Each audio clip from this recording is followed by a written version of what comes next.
The wind tugged at the edges of David's coat as he stood motionless, staring at the grave. The gray marble bore a name he hadn't spoken aloud in years, Angela Morris. A name that once echoed with warmth and now stood etched in stone. The cemetery was quiet, too quiet. The only sounds were the occasional whisper of wind and the crunch of fallen leaves under hesitant steps. A small boy stood next to him. The boy's hand clutched David's fingers with the kind of certainty only children possess. His eyes were wide, tearful, locked on the tombstone. Then, without warning, the boy turned to him. His lips trembled. And then he whispered the word that shattered David's world. Dad. The single syllable rang louder than thunder in the silence. David blinked, unable to breathe. The world tilted. That word had never belonged to him, at least, not from this child. But in that moment, something ancient and buried within him cracked open. He dropped to one knee. Not in some grand gesture of revelation, but because his legs simply gave out. The boy looked at him again, no confusion, no doubt, just the clear-eyed honesty of a child who knew. David opened his mouth, but nothing came out. He could only reach up and touch the boy's face. It was warm. Real. Alive. The same eyes as hers. Angela's eyes. He whispered, more to himself than the child, Nathan. The boy nodded solemnly. No one had told him to say it. No adult had whispered behind closed doors. He had simply known. And then the memories came flooding back. Not the sharp-edged, carefully filed memories he allowed himself to revisit over the years, but the ones he had locked away, behind walls built of guilt, pride, and fear. The last time he saw Angela was not at a grave. It was in a crowded subway station, 6 years ago. She was wearing a red coat, her hair longer, her eyes darting around like she was searching for something, or someone. David remembered the way his heart had pounded when he saw her, the instinct to run after her, and the choice not to. He had stood still. Watching. Hoping she would see him. She didn't. That night, he went home and drank until he forgot the color red. But forgetting didn't erase the past. It just buried it deeper. 6 years ago, Angela had written him a letter. He never opened it. 6 years ago, she called once, from an unknown number. He didn't answer. 6 years ago, she stood outside his apartment for 3 hours and left without knocking. And now, she lay beneath the earth, and the child beside him, the boy who called him Dad, was the proof of everything David had refused to face. The funeral had been private. David hadn't been invited. He found out by accident, through a whispered conversation between two co-workers in the elevator. They didn't know he had known her. Angela Morris. Dead at 32. And this boy, Nathan, was the echo of what they had been. Or what they could have been. David stood up slowly, brushing dirt from his knee. He looked at Nathan, who was now placing a small paper flower on the grave. It was carefully folded, clearly made with small hands and big effort. I made it for her, Nathan said. It's not real, but I wanted her to have something that lasts. David felt something collapse in his chest. He wanted to ask the boy where he had been all this time. Who had raised him? How he had found David. Why he had come here today, to this grave, with a man he barely knew. But none of those questions mattered. Not yet. He crouched beside Nathan, reaching into his own coat pocket. He pulled out a photograph. It was old. A little worn. But it had survived. Angela, laughing. Taken on a spring morning, in a park neither of them could remember the name of. She was holding a paper cup of coffee and looking at the camera like it was the first time she'd been seen. David handed the photo to Nathan. She was the bravest person I've ever known, he whispered. Nathan didn't reply. He didn't need to. He just took the photo and held it close to his chest. David stood again, this time without stumbling. The past could not be undone. But maybe, just maybe, it could be faced. He reached down, took Nathan's hand, and turned away from the grave. The boy looked up at him. "Can we talk about her?" he asked. David nodded.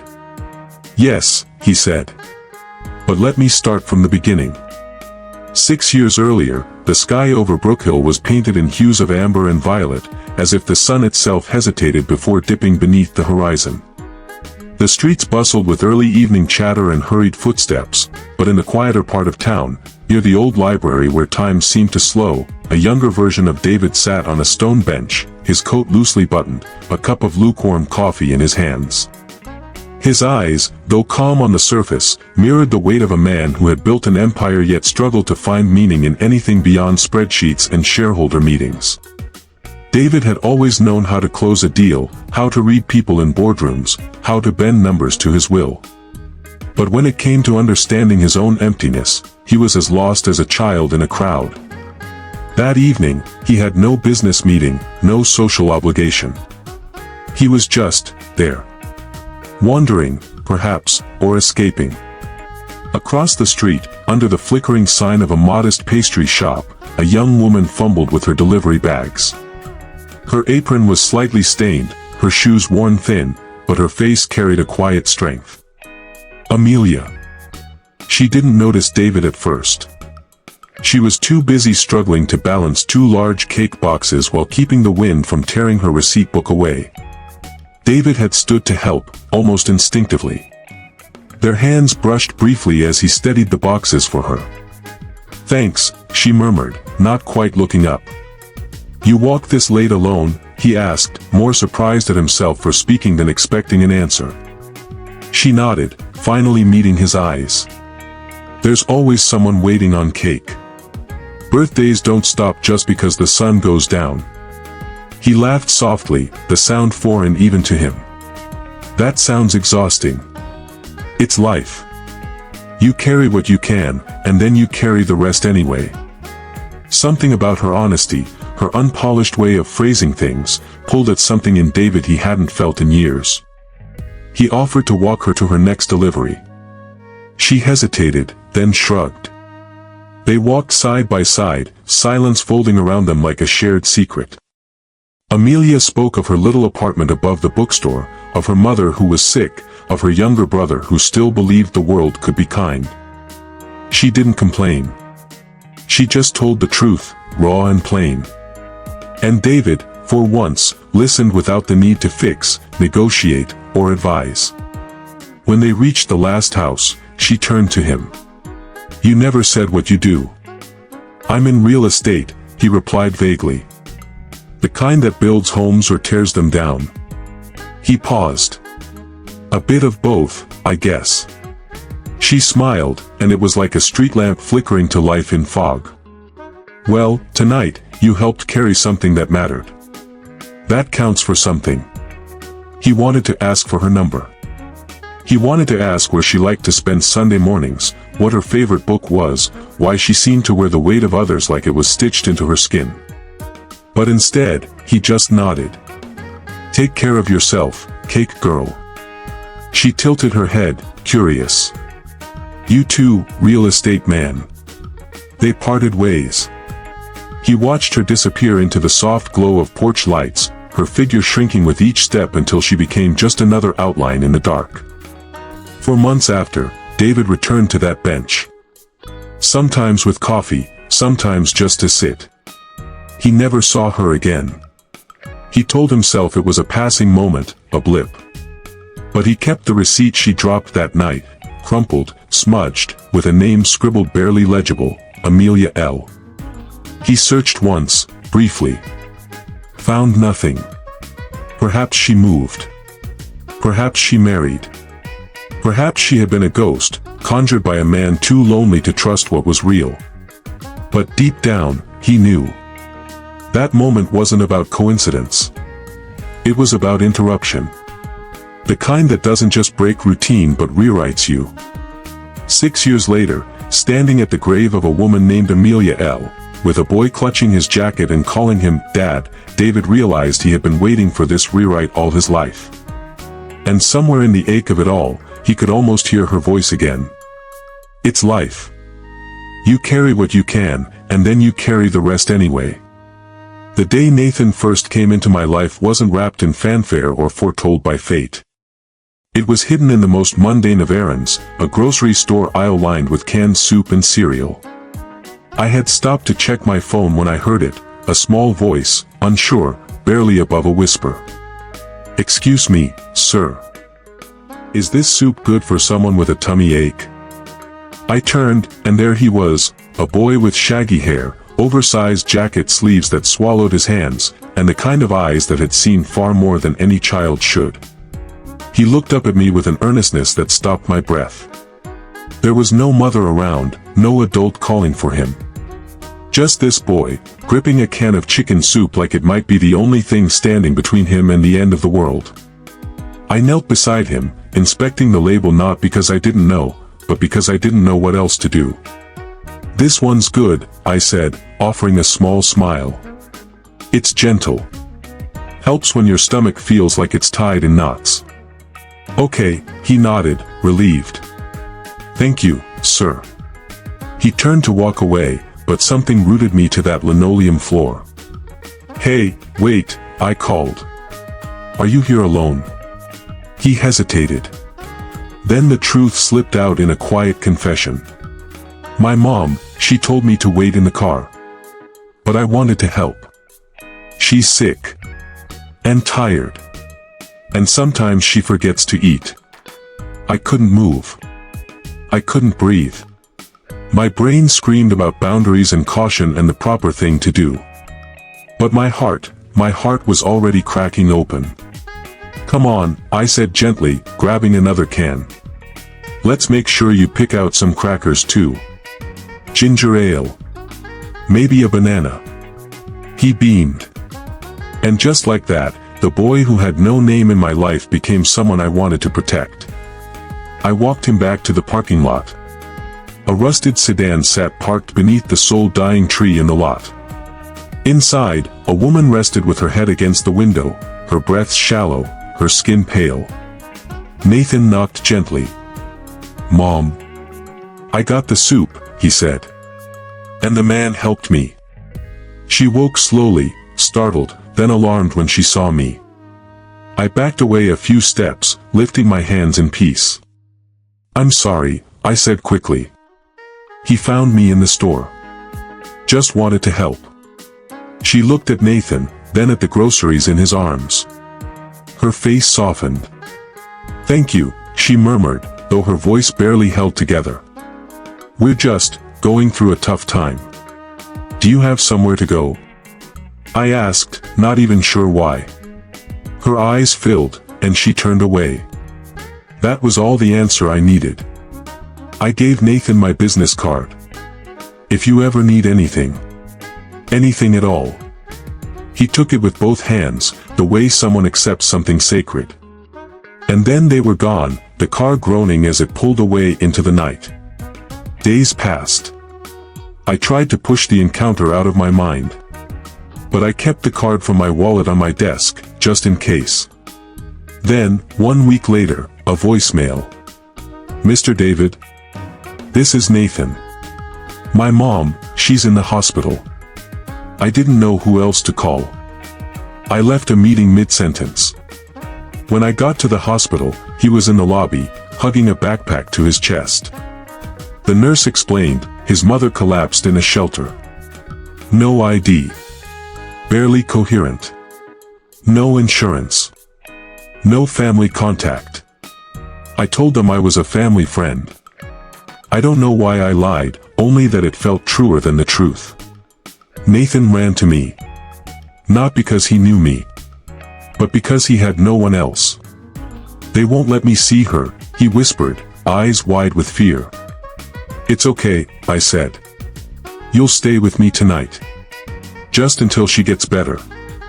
He nodded, not out of trust, but out of surrender. I signed papers. Took his hand. And from that moment, he became a part of my life I hadn't known was missing. He didn't talk much that first night. Just clutched the old plush dinosaur he pulled from his bag and curled up on my guest room bed like it was a raft on open waters. I stood outside his door long after he slept, watching the quiet rise and fall of his breath, my chest tight with something I hadn't felt in years, responsibility. The next morning, I called every contact I had. Pulled strings. Got his mother moved to a better facility. Paid out of pocket, no questions asked. When she woke, days later, her first words were, "Is Nathan okay?" "He's safe," I said. "With me." She cried. Weeks turned into months. She improved, slowly. I visited often, brought Nathan with me. Their reunions were small but full of light. But she never asked for him back. She said he was thriving. That I had given him stability. "He doesn't call you David anymore," she smiled once, frail in her hospital bed. "He calls you Dad." And I couldn't stop the tears. She passed in the spring. Quiet. Peaceful. With Nathan at her side, holding her hand. She asked him to be brave. To live a good life. To forgive her for being too tired, too broken to raise him alone. At her grave, Nathan turned to me. Eyes full of grief and clarity. "You're the only dad I've ever known," he said. And I think, Mom wanted it that way. That was the second time he changed my life. The first was that day in the soup aisle. But this was when he called me something I never thought I deserved, Dad. That summer afternoon carried a weight that neither of them could name.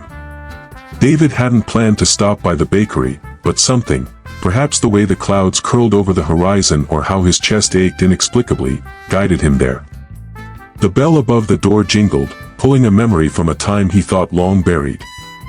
The scent of cinnamon and warm sugar hit him like a flashback, not to any specific moment, but to a feeling, of peace, of something missing yet strangely familiar.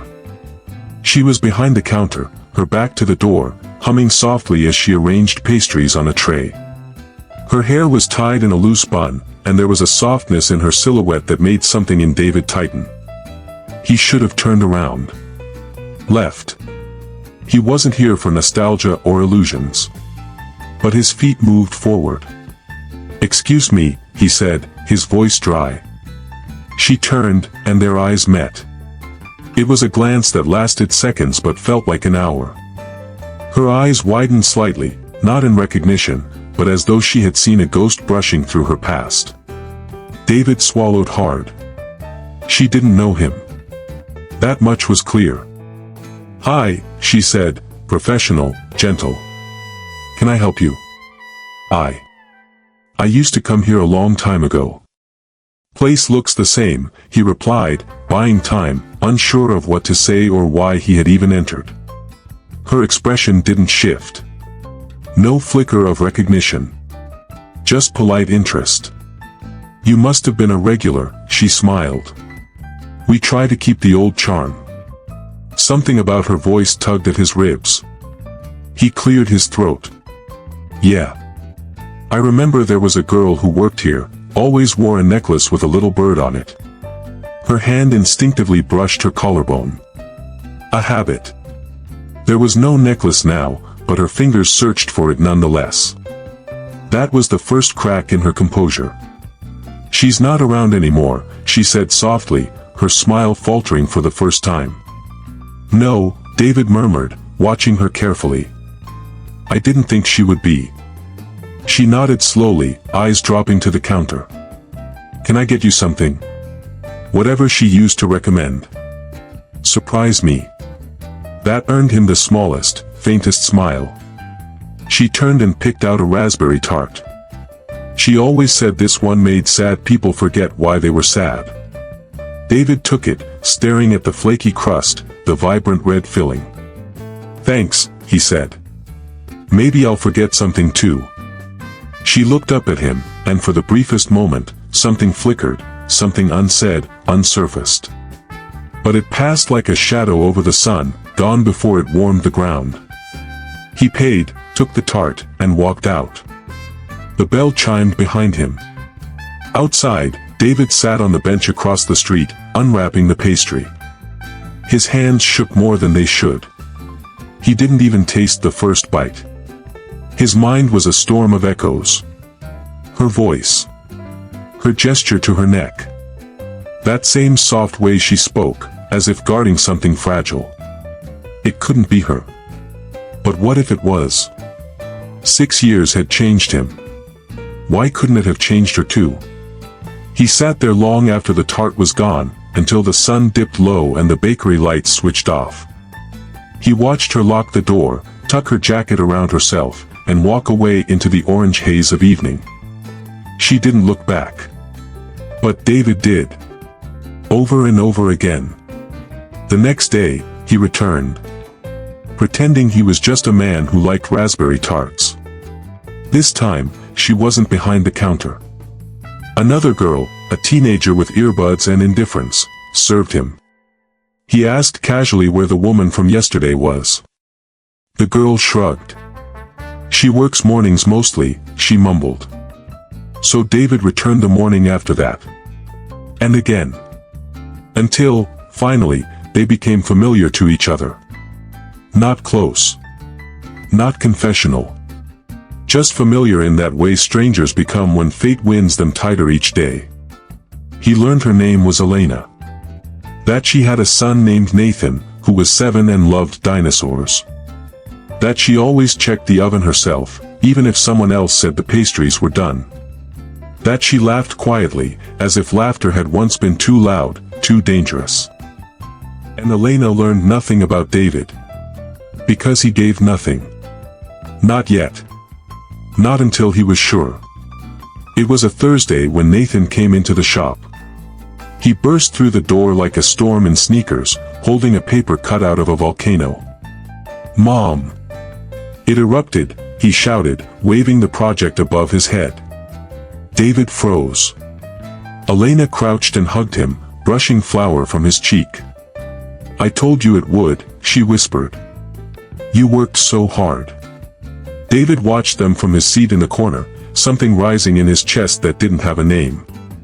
Nathan turned toward him, curiosity in his bright, unguarded eyes. The boy blinked.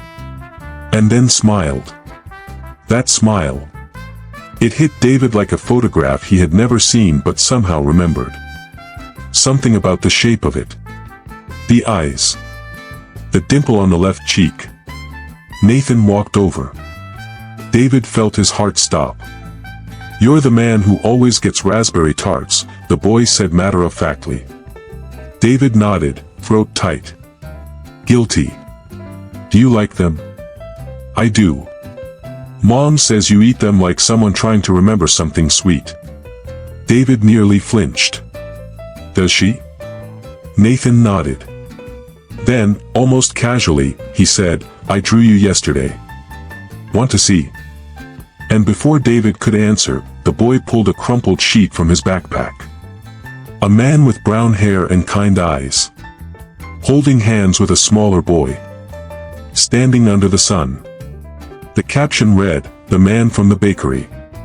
David's hands shook again. Not from age or exhaustion, but from something else. Something he wasn't ready to face. "Why did you draw this?" he asked quietly. Nathan shrugged. "I don't know. You just looked like someone who was waiting to hold somebody's hand." The words dug deep. Too deep. Elena walked over then, ruffling Nathan's hair.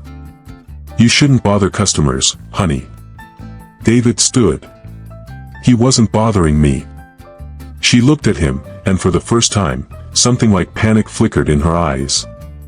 But David smiled, gentle and sad. "Tell him his volcano's amazing," he said, stepping out into the morning sun.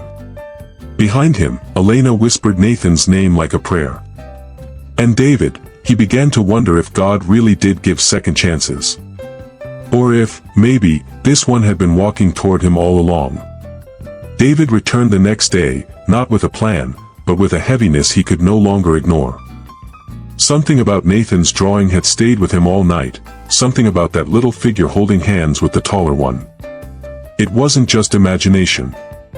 It felt like memory, his memory, somehow misplaced inside the child's eyes. Elena was wiping down the counter when he entered, early sunlight streaming through the windows and painting her face in gold. She looked up, startled. Not surprised to see him, but surprised at the look in his eyes. "I need to talk to you," he said, the words tumbling out before caution could catch them. She hesitated, straightened, and nodded slowly. "Not here," she murmured. "There's a park 2 blocks down. Meet me in 10. David nodded, throat dry, heart thudding against his ribs. 15 minutes later, they sat under the shade of an old elm tree. The bakery box between them held 2 pastries neither of them touched. "I know who you are," Elena said softly, eyes fixed on the tree bark. David blinked. "You do?" She nodded. "I knew the moment Nathan showed me his drawing. You didn't just remind him of someone. You reminded me." David felt the breath catch in his chest. "I didn't want to believe it," she continued. "I thought I'd imagined it. That maybe I was desperate to see something that wasn't there. But then, that look in your eyes. You always seemed like someone trying to remember something. And I was someone who never forgot." He swallowed hard. 6 years ago. That night. You left the bakery crying. I followed you in the rain. She nodded slowly. You had no umbrella. You said you were okay, but you weren't. You gave me your coat, she whispered. And you laughed when it swallowed you whole. They both fell silent. That night, David continued, I walked you home. We talked until 3 in the morning. I told you things I hadn't said to anyone. And I made you raspberry tea with too much honey, she smiled faintly. You hated it, but you drank it anyway. He chuckled, a sound full of ache. I didn't hate it. I thought I'd see you again, Elena said. But you never came back. David's smile died. I wish I could explain. I wish I remembered, sooner. Elena looked at him sharply. You forgot. I didn't just forget you. I forgot everything, he said, voice cracking. A week after that night, I was in a car crash. Severe head trauma. I was in a coma for 3 months. She gasped, her hand flying to her mouth. When I woke up, my life was a blank slate. They told me I was a CEO. That I had no family. No real ties. Just business. My therapist said not to chase ghosts, to rebuild from what I had, so I did. He looked at her, tears in his eyes.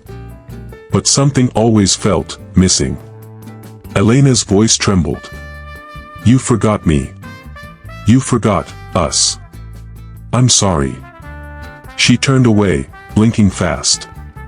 You know, I hated you for a long time. Thought you were just another man who said sweet things and vanished when things got real. I thought I'd been a fool. You weren't. I know that now. But back then, I was pregnant. I had no money. I didn't even know your last name. David's heart stopped. I tried to find you, she continued. I called hospitals. Looked up bakery receipts. Nothing. It was like you never existed. David reached for her hand, but she pulled away. So I stopped looking. And I raised Nathan alone. The name hit him like a hammer. Nathan. His name is. She nodded. I gave him the middle name David. I didn't tell him why. A tear rolled down his cheek. He's my son. Elena looked at him then, really looked at him. I never wanted to keep him from you. But you were gone. And when you came back, you didn't even know me. David pressed his hand to his chest, as if to stop the ache from splitting him open. I'm so sorry, he whispered. I know. Silence settled between them like dust. Birds chirped above, oblivious. David took a deep breath. Can I get to know him? Elena's shoulders stiffened. He already knows you. David blinked. You think he talks to strangers like that? He felt it. Kids do. He told me last week that you made the bakery feel warm. That when you walked in, it was like the sun followed you. David laughed through the tears. He said that? She nodded, eyes misty. He doesn't say that about anyone. Can I take him to the zoo? Or just spend time with him? I don't want to ruin his world. I don't even know what kind of father I could be. But I want to try. Elena wiped her cheeks. Let's go slow. He doesn't know the truth. Not yet. David nodded. I'll follow your lead. She looked at him for a long time. Then reached into her bag, pulled out a folded photo, and handed it to him. It was a picture of Nathan, maybe 5 years old, standing in front of a birthday cake shaped like a volcano. He wore a red cape and was grinning like the world had no weight at all. He asked for that cake because of a story I once told him, Elena said. About a man who saved a woman in the rain. David stared at the photo, chest tight. You told him that? Only once. They sat quietly, watching the wind play with the leaves. The pain wasn't gone, but it had shifted. Become something bearable. Something shared. Finally, Elena said, you want to walk us home? He gets out of school in an hour. David smiled, standing. I'd like that. And together, they walked, two people no longer strangers, no longer lost. Just two broken halves slowly stitching themselves whole again. The next few days passed like a dream David didn't dare wake from. For the first time in years, his life revolved around something other than board meetings, quarterly projections, or the next acquisition target.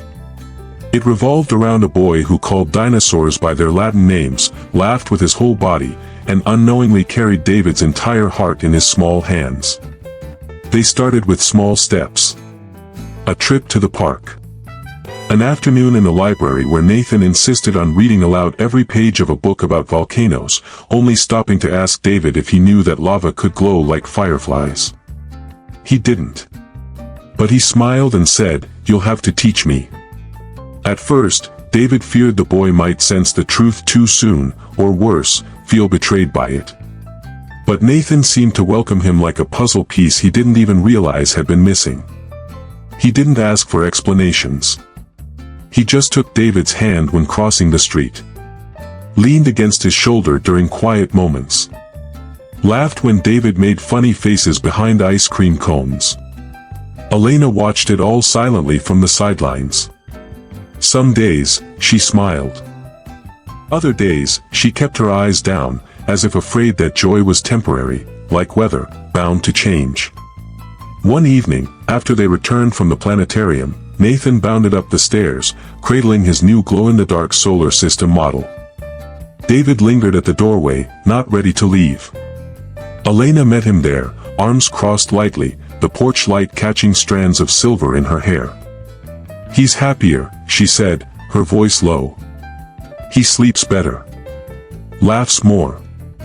I don't think he understands why yet." David looked at her. Maybe he doesn't need to. Maybe, he just feels safe. She nodded, then looked away. "I still don't know what to tell him." "We'll tell him together," David said. "When you're ready." "When he is." They stood in silence again, the kind of silence that was no longer heavy, but full of unspoken things. "I'm afraid," Elena admitted. "So am I." She turned toward him. "I spent so many years teaching myself how not to need anyone. And now you're here, and all I can think about is what happens if you disappear again." "I won't." "You say that now. But life has a way of stealing people when you least expect it." David's eyes softened. "Then I'll stay even when you don't expect me. Even when you push me away. Even if I have to knock on your door every day for the next 10 years. She smiled faintly, as if trying not to. "I mean it," he added, reaching into his coat pocket. He pulled out something small, faded, but unmistakable. A thread bracelet, red, frayed at the ends. Her breath hitched. "I kept this," he said. "After the crash, after I lost everything, I had nothing but questions. But this was in my wallet. I didn't know why I kept it. I just did." She took it from him gently, as if afraid it might vanish. "I tied this on you that night," she whispered. "We were soaked, and you were cold. I said it would protect you. You said it would remind me." Elena looked at him, her eyes glistening. "And did it?" "I think it never stopped." For the first time in years, she reached out and touched his face, just for a second, a feather-light brush of her fingers on his cheek. The moment passed, but neither of them moved. Then a voice from inside called, "Mom. Can I hang the planets above my bed?" She stepped back, her smile returning. "You should go. He'll want to show you." David hesitated, then followed her inside. Nathan had already spread out the planets on his blanket, trying to decide which order looked cooler, rather than scientifically accurate. "Saturn goes here because it's got rings," he declared. "And Earth goes right next to it, so I can see where we live." David smiled. "You want me to help?" Nathan nodded eagerly. "Only if you're good at tying strings." "I had some practice," David said, glancing at Elena. They spent the next 20 minutes hanging the miniature galaxy above Nathan's bed. When it was done, the boy lay underneath it, grinning wide. "Now it's like I can dream in space," he murmured. "You deserve to," David whispered. Later that night, after Nathan fell asleep, David lingered at the door. Elena joined him in the hallway, arms wrapped around herself. "I think he knows," she said softly. "He hasn't said it, but he feels it." David nodded. "Should we tell him?" She looked toward her son's room. "Let's wait until he asks. Until he's ready." He nodded again, then turned to go. But as he stepped into the night, Elena's voice stopped him. "David." He turned. "Thank you." "For what?" "For coming back." He smiled, a little sad, a little hopeful. "I'm just getting started." And with that, he stepped into the cool night air, heart full of stars. David didn't sleep that night. He lay awake in his penthouse apartment, spacious, modern, and hollow. The glass windows looked out over the city skyline, glittering like a million distractions. But all he could see was the ceiling of a little boy's room, glowing faintly with planets suspended by thread. One string had been tied crookedly. Nathan had insisted it looked better that way. He smiled at the memory. Then it faded. He got up and went to his study. The red thread bracelet still sat on his desk.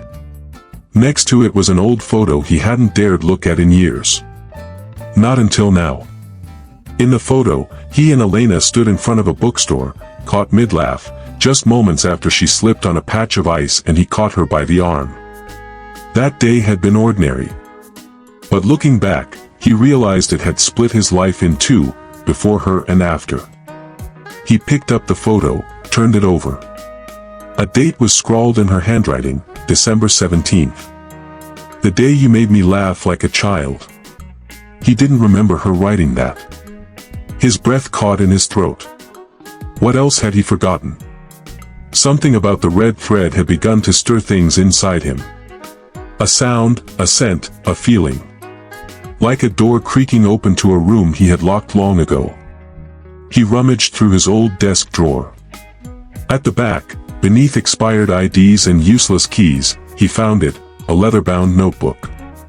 The pages were filled with his handwriting. Back when he used to journal, before the crash.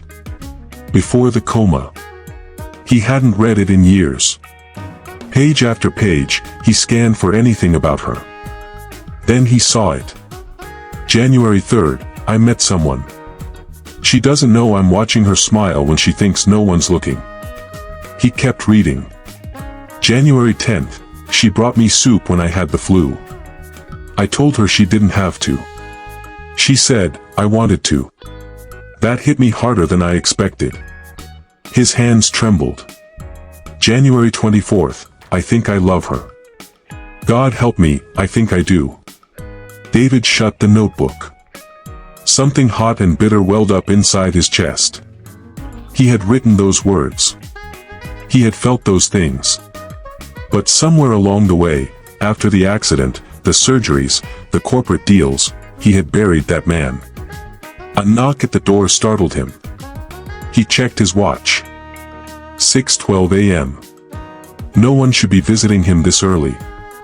Not even his assistant. He opened the door slowly, unsure of what he'd find. It was Elena. Her hair was tied back hastily. Her eyes were wide.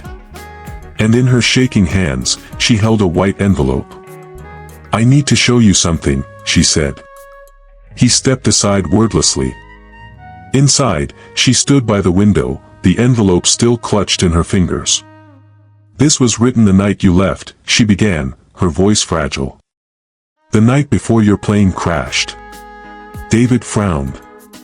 What is it? It's a letter, she said, pressing it into his hands. You gave it to the front desk of the hotel. Told them to deliver it the next morning. But they never did. He stared at the envelope. His name was scribbled on it, in his own handwriting. Elena, he whispered. I only got it last week, she said. The hotel was demolished years ago. But someone found it during a renovation. They looked me up. He sat down slowly, the paper feeling like fire in his hands.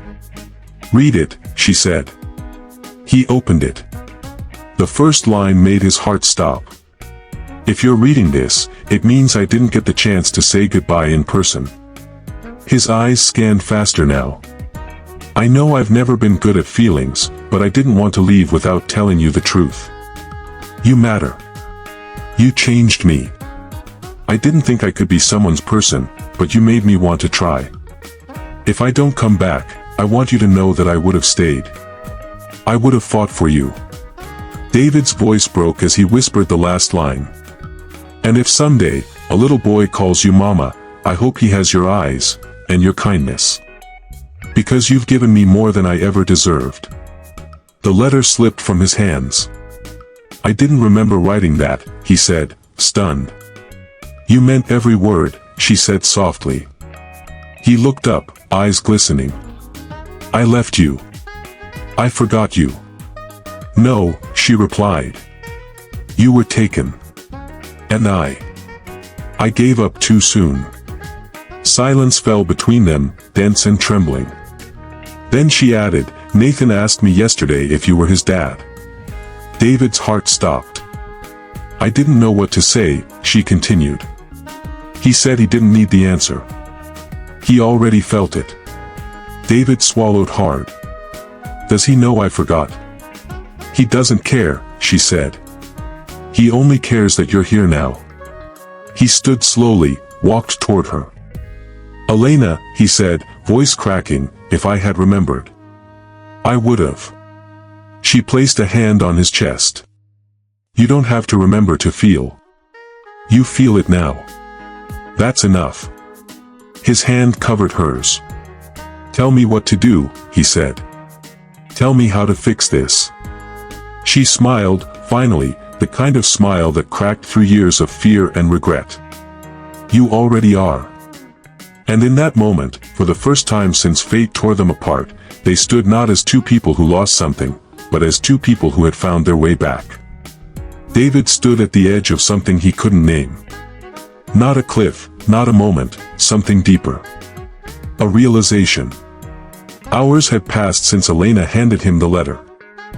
Since the truth peeled back the years he'd spent lost in ambition, grief, and silence. Now, they sat together on the worn couch in his office, neither speaking for a long while. The morning sun filtered through the glass walls, warm and unwelcome. This wasn't a moment for light. It was a moment for reckoning.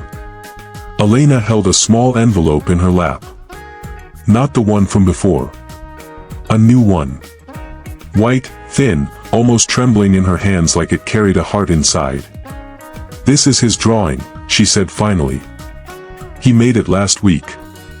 For a school project." David hesitated before taking it. His fingers brushed hers for a second too long. Then he opened the envelope. Inside was a single sheet of paper, slightly crumpled. Crayons. A stick figure boy. A man standing next to him in a suit with a red bracelet drawn around his wrist. Above their heads were 3 words in red block letters, "My real dad." David stared at the page. The breath left his lungs in a quiet collapse. "I didn't tell him to draw that," she said quickly, voice breaking. "He just did." David ran his thumb across the waxy surface of the drawing. He could still feel the pressure of the boy's tiny hand in his palm. The way Nathan had looked at him. The trust. The hope. The aching resemblance. "I don't know how I could have forgotten," he whispered. "How do you forget something that was everything?" Elena's voice was barely above a breath. "Because you were broken. And no one helped you pick up the pieces." David turned to her. "You should have told me sooner." She flinched, just slightly. "I tried. I wrote. I called. But after a year, they told me you weren't going to recover. That you didn't remember anything about before the accident. Not even your own name." David nodded slowly. "They weren't wrong." She swallowed. "So I left. For good. Or I thought I did. But every year on his birthday, I still checked the news. Still looked up your name." He let out a bitter laugh. "I was everywhere except where I should have been." She shook her head. "No. You came back. You found us, even if you didn't know why." He stared at the drawing again. At the little red bracelet. "I tied that on your wrist the night before you flew out," she said softly.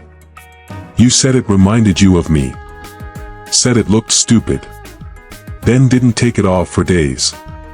His heart cracked. "Elena," he said, "I didn't just lose you. I lost a son I never knew I had.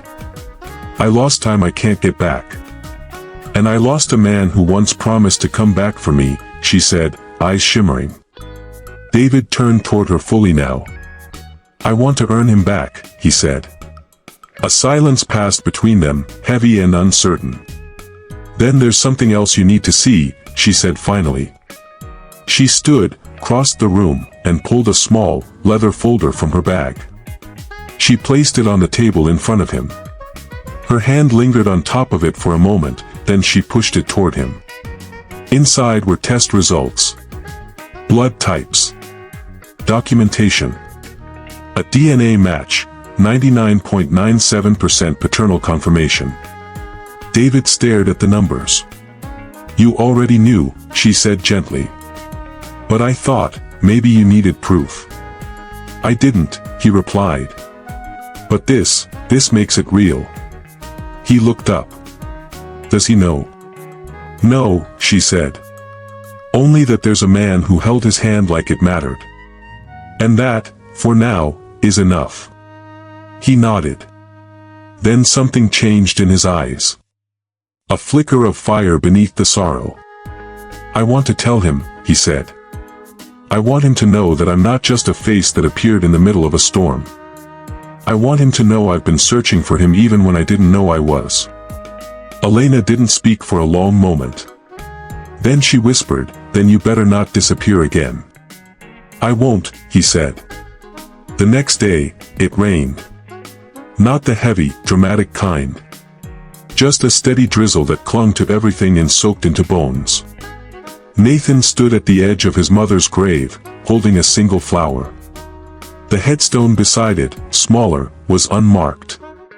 A placeholder. The grave of Elena's mother, his grandmother, who'd passed before he was born. David stood several paces behind, hands in his coat pockets, silent. Nathan turned suddenly. "You came," he said. David nodded. "I promised I would." The boy stared at him for a moment. "You wore the bracelet," he said, pointing. David looked down. The red thread was knotted around his wrist again. It hadn't left since the day Elena returned it. "Yeah," he said softly. "I did." Nathan stepped forward slowly. The rain soaked through his collar, his sneakers. His voice was steady. "My mom said, sometimes people forget things. But it doesn't mean they didn't happen." David dropped to one knee. "Your mom is very wise." Nathan looked at him carefully. "Are you my dad?" David didn't answer right away. His voice wasn't ready. So instead, he opened his arms. And Nathan walked into them. And as the boy buried his face in his shoulder, David whispered into his rain-soaked hair. "Yes. Yes, I am." David had always thought pain was loud. Explosive. The kind that knocked you flat with its sheer force. But this was different. This was the kind of pain that whispered. It crept in like fog, wrapped itself around your bones, and made itself comfortable in your silence. And it didn't leave. He stood in the corner of his penthouse, watching the city lights flicker through the rain-speckled glass. Below, the world moved like nothing had changed. But everything inside him had. Nathan's words echoed still. The warmth of the boy's arms around his neck. The weight of being called Dad for the first time, knowing it wasn't some fantasy or accident, but truth. Yet that truth didn't erase the years he had missed. The birthdays. The scraped knees. The goodnight stories he should have told. The fears he should have calmed. He had missed it all.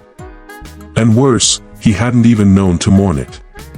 He ran a hand over his face, sat down heavily on the couch, and let the silence roar. Across from him, on the table, was the drawing again. Crayon figures. Red bracelet. The label, "My Real Dad." David reached for his phone. His fingers hovered. Then he typed Elena's name. He didn't press call. Just stared at the screen.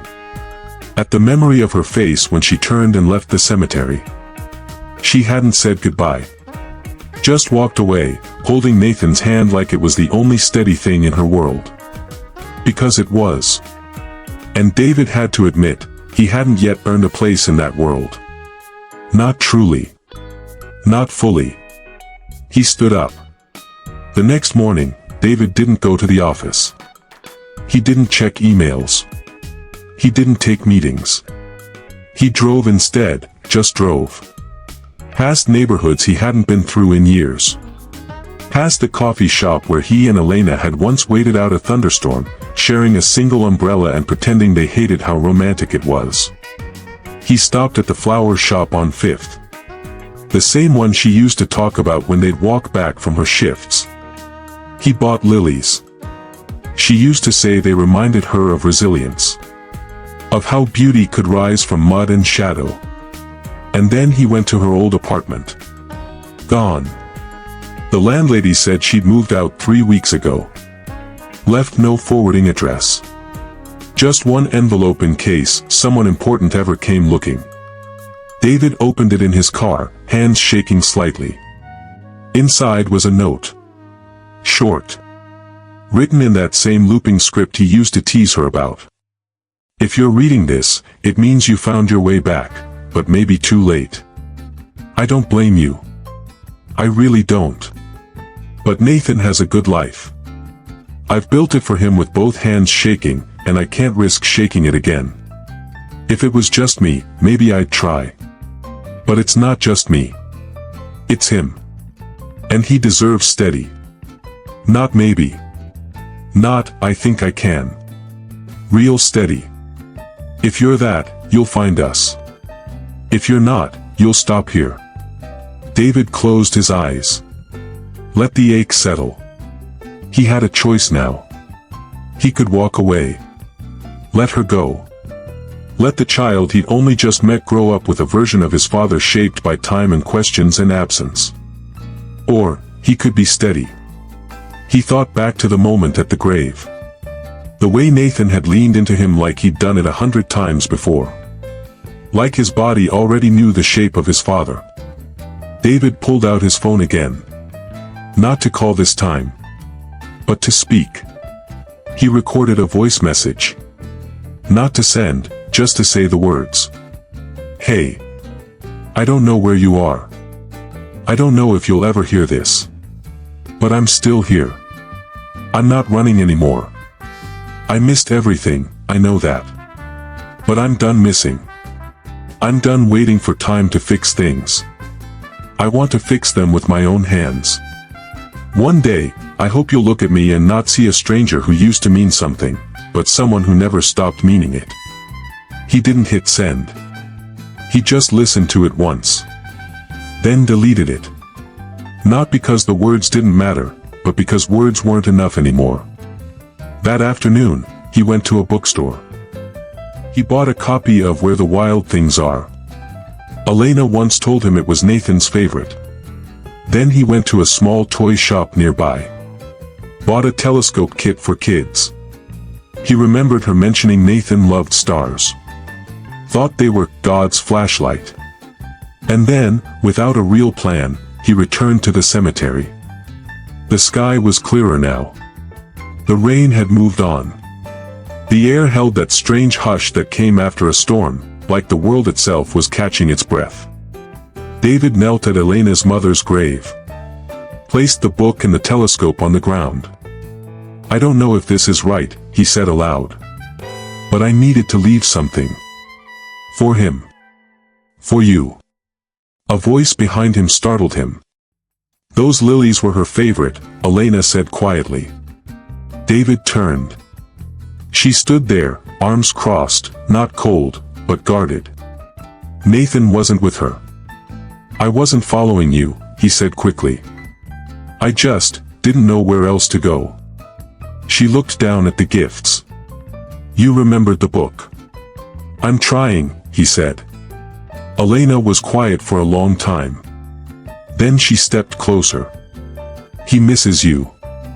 David swallowed. He doesn't even know me. He knows how he felt when you held his hand, she replied. Kids don't fake that. David nodded. I want to be part of his life. Not a ghost. Not a mistake. Then show up, she said, meeting his eyes.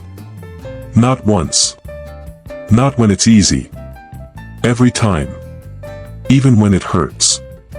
I will. You'll have to prove it. I plan to. She studied him. He calls you Dad now. But that's a fragile thing. Don't break it. I won't, David said, stepping closer. I promise. Elena didn't smile. But her shoulders dropped a little. And then, finally, she whispered, he'll be here next Sunday. At noon. He always brings flowers. David nodded slowly, breath catching in his chest. I'll be here too. The sun had a way of lying. It painted everything in golden forgiveness, as if the world hadn't been broken the night before. As if the silence between people never lasted years. As if graves weren't full of unsaid apologies and roads never wandered too far from home. David stood beneath the oak tree, just across the narrow gravel path from the grave. He was early. Too early. But he didn't mind. He hadn't come to prove anything by being first. He had come to be. That was all. Not as a billionaire, not as the man who once walked away from everything that mattered, but as someone willing to kneel, to wait, and to listen. In his hands was a small paper kite. Red and yellow. Clumsily built, edges bent, but it carried a message scribbled in a child's messy hand. For Dad. So you can fly with me. He had received it the day before in a brown envelope. No return address. Just the words, he wanted you to have this. Now, as the wind moved softly through the cemetery, David turned the kite over in his fingers. It wasn't much. But it was everything. At exactly noon, he heard the crunch of gravel behind him. He didn't turn right away. He knew that step now. That uneven, slightly skipping rhythm. The sound of sneakers too big for the boy wearing them. "Hi," Nathan said, his voice softer than usual. David looked up and smiled. "Hey, bud." The boy walked up and stared at the grave. He didn't speak for a while. Then he said, "I brought her flowers. Pink ones." "She liked pink." David nodded. "She did." Nathan shifted a little. "I think she would have liked you." David blinked hard, then cleared his throat. "I hope I would have deserved it." Elena appeared moments later. She kept her distance at first, letting them have space. Her hands were tucked into her jacket, face unreadable, but eyes softer than he remembered. Nathan crouched down by the grave and set the flowers beside it. Then he looked up. "Do you want to say something to her?" he asked David.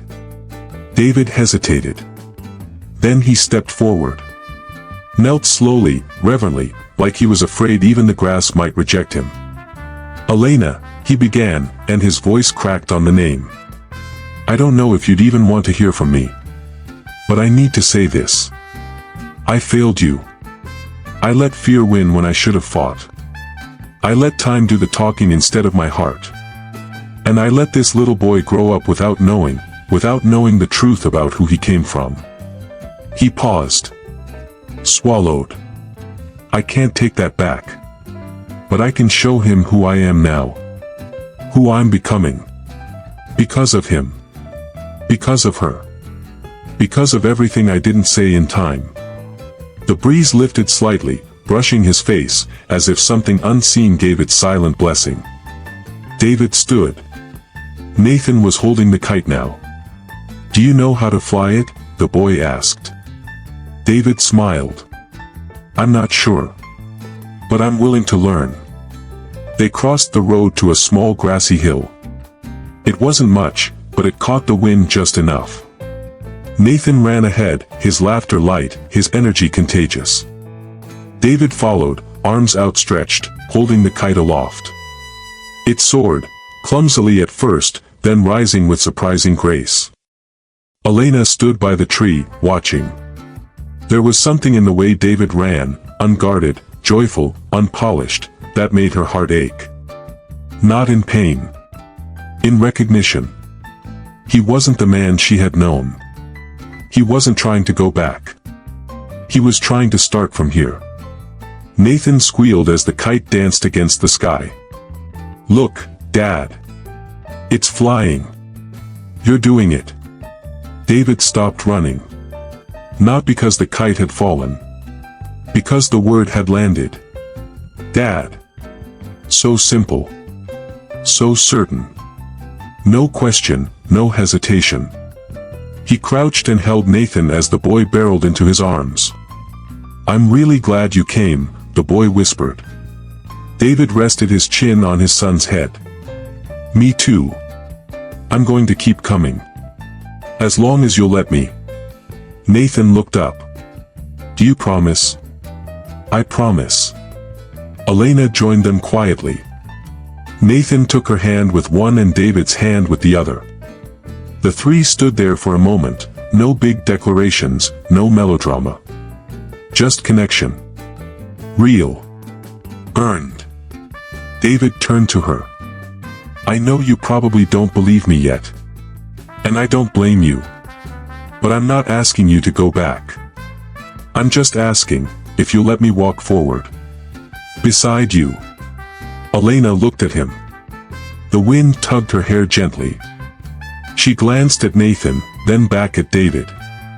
Her lips curved, not quite a smile, but the memory of one. "I'm not asking for perfection," she said. "Just presence. Consistency." He nodded. "Then that's what I'll give." They walked together, slowly, toward the car. No fanfare. No grand music. Just 3 sets of footsteps on soft grass. As they reached the gate, Nathan pulled the kite string in, winding it up clumsily. David opened the back door for him. then turned to Elena. "Lunch?" he asked. "No pressure. Just a sandwich and maybe a story or two." She hesitated. Then she said, "I know a place with terrible fries and the best pie in the city." David grinned. "That's exactly the kind of place I need right now." She didn't say it was a yes. But she walked with him. And that was more than enough. As they drove away, the cemetery faded into the distance. The ghosts weren't gone. But they no longer ruled the road ahead. Nathan leaned his head against the window, humming to himself. David glanced at him in the mirror, then at Elena beside him. For the first time in years, the silence inside him was not hollow, but full. Of promise. Of purpose. Of love returned, however late.